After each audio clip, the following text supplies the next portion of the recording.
വാഹനാപകടത്തിൽ മരിച്ച മാധ്യമപ്രവർത്തകൻ രാകേഷ് കായല്ലൂരിന് ആയിരങ്ങളുടെ അന്ത്യാഞ്ജലി. ഈറനണിഞ്ഞ മിഴികൾക്കൊപ്പം പ്രകൃതിയും ഈറനണിഞ്ഞാണ് മട്ടന്നൂരിൻ്റെ പ്രിയപ്പെട്ടവൻ്റെ അന്ത്യയാത്രയെ സ്വീകരിച്ചത്. കഴിഞ്ഞ ദിവസം മട്ടന്നൂരിലുണ്ടായ അപകടത്തിലാണ് രാകേഷ് കായല്ലൂർ മരിച്ചത്. പോസ്റ്റ്മോർട്ടത്തിന് ശേഷം ഉച്ചയ്ക്ക് 12 മണിയോടെ കണ്ണൂരിലെ ദേശാഭിമാനിയിലും തുടർന്ന് 1:30 മട്ടന്നൂർ ബസ് സ്റ്റാൻഡിലും മൃതദേഹം പൊതുദർശനത്തിന് വെച്ചു.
തുടർന്ന് 2:15 കായല്ലൂരിലെ പാർട്ടി ഓഫീസിലും തുടർന്ന് വീട്ടിലും മൃതദേഹം പൊതുദർശനത്തിന് വെച്ചു.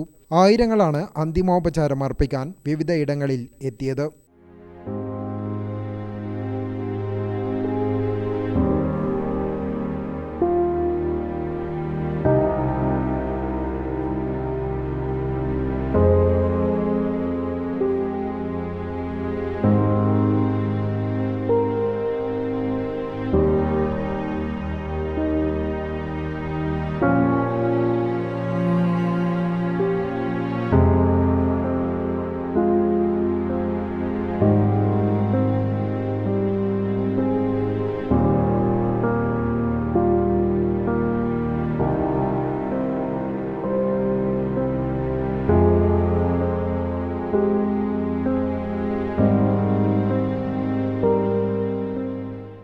മട്ടന്നൂരിലെത്തിച്ച മൃതദേഹത്തിൽ നേതാക്കൾ ചേർന്ന് പാർട്ടി പതാക പുതപ്പിച്ചു.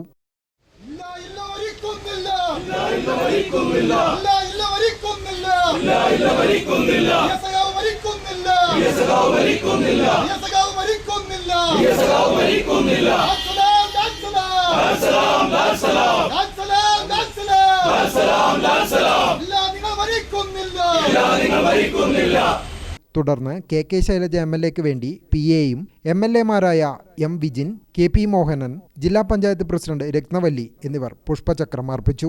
ജില്ലാ പഞ്ചായത്ത് വൈസ് പ്രസിഡന്റ് ബിനോയ് കുര്യൻ, നഗരസഭാ അധ്യക്ഷന്മാരായ N ഷാജിത്ത്, K ശ്രീലത, പഞ്ചായത്ത് പ്രസിഡന്റുമാരായ K Mini, P Sreemathi, PK Shaima, CPM ജില്ലാ സെക്രട്ടറി KK രാകേഷ്, CPM നേതാക്കളായ Panoli Valsan, P Purushothaman, NV Chandrababu, Gopinath, MV Sarala, CV Sasheendran, K Dhananjayan, M Sukumaran, M Ratheesh, KC Manoj, Zakir Hussain, CPI സംസ്ഥാന എക്സിക്യൂട്ടീവ് അംഗം CP മുരളി, നേതാക്കളായ CH വത്സൻ, KPCC മെമ്പർമാരായ ചന്ദ്രൻ തില്ലങ്കേരി, രാജീവൻ എളിയാവൂർ, BJP ജില്ലാ president Biju Elakkuzhi, cell coordinator Rajan Puthukkudi, Muslim League ജില്ലാ സെക്രട്ടറി അൻസാരി തില്ലങ്കേരി, EP ശംസുദ്ദീൻ, വിവിധ രാഷ്ട്രീയ പാർട്ടി പ്രതിനിധികളായ KP രമേശൻ, CVM വിജയൻ തുടങ്ങി മാധ്യമ, രാഷ്ട്രീയ, സാംസ്കാരിക മേഖലകളിലെ നിരവധി പേർ അന്തിമോപചാരം അർപ്പിക്കാനെത്തി.